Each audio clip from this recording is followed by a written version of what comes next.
Scan MRI सगळं करून किमान इंजेक्शन दिले गेले. तुमचं वजन किती आहे? कमी व्हायला पाहिजे. नमस्कार, मी सुरेश शेरखाने. आज आपण आलेलो आहे कुर्डवाडी या गावी. 1 महिन्यापूर्वी या मावशींना आपण समर सक्सेस ऑर्थो पावडर आणि कॅप्सूल या आजारासाठी दिलं होतं. तर मावशींच्या तोंडून ऐकूया की त्यांना काय त्रास होतात आणि त्यांना समर सक्सेसचा कशा प्रकारे फरक पडला. मावशी, तुमचं नाव सांगा. निर्मला सुभाष होते. औषध घेण्याबद्दल काय त्रास होत होता? मला मणक्याचा आजार होता. मणक्यामध्ये इंजेक्शन दिलं होतं. मग आता ती गोळ्या औषधं खाल्ल्या तरी काय त्याच्याने फरक पडा ना, काय होणार मला. लय त्रास होत होता कमरेचा, मणक्याचा, गुडघ्याचा. लय पैसे घालवले पण काहीच फरक पडला नाही. तुम्हाला चालता पण येत नव्हतं नाही औषध घेणार? चालता येत नव्हतं मला. उठाय बसा येत नव्हतं, मागे घाला येत नव्हतं. किती दिवसापासून हा त्रास होता तुम्हाला? आता 5-6 वर्ष होतं असं. पडल्यापासून मला असं झालं 2-3 वर्षापूर्वीपासून.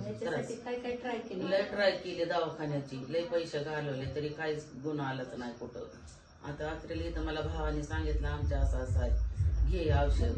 घेऊन बघितलं, 8 दिवसात मला फरक पडला. या औषधाने चांगलं मला वाटायला लागलं. आता माझ्या गुडघ्यात पण फरक पडलाय, कमरेत पण फरक पडलाय. आता बरं वाटतंय. आता ह्याच्याबद्दल दुसऱ्यांना काय सांगाल? दुसऱ्याला सांगन की मला असं एवढा फरक पडलाय, एवढ्या ह्याच्यातनं एवढे पैसे घालवले, मला फरक पडला नाही. या औषधाने मला फरक पडलाय. तर तुम्ही पण हे औषध घ्या. चालून तुम्हाला अगोदर चालता येत नव्हतं ना? हा, चालता येत. त्याच्या अगोदर भाजी निवडण्यासाठी किंवा स्वयंपाक करण्यासाठी काहीच शकत होता का? काहीच नाही. आता हे प्रोडक्ट चालू केल्यापासून काम करताय. आता काय काय काम करू शकाल? आता म्हणजे घरातलं करते, भांडे घरातलं बसून सगळं करू शकते. याच्या अगोदर काय करू शकत नव्हतं आणि आता काय करायला? काहीच करत नव्हते मी घरी. सगळी सुद्धा करत नव्हते, अशीच बसूनच होते घरी. आता किती वेळ बसू शकताय तुम्ही? कुठलं काम किती वेळा करू शकताय?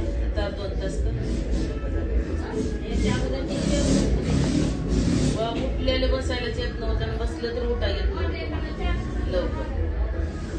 असं होतं. मला त्याच्याने मला उठता पण येते, बसता पण येते. हाटी पण काय मला पण उठते, बसते. लागलं ना तर तरी कापायची, मला लय खरखराट व्हायचं. असं वाटायचं मी पडते काय की आता काय. पण आता नाही, आता व्यवस्थित झाले सगळं. या औषधाने मला लयच फरक पडला.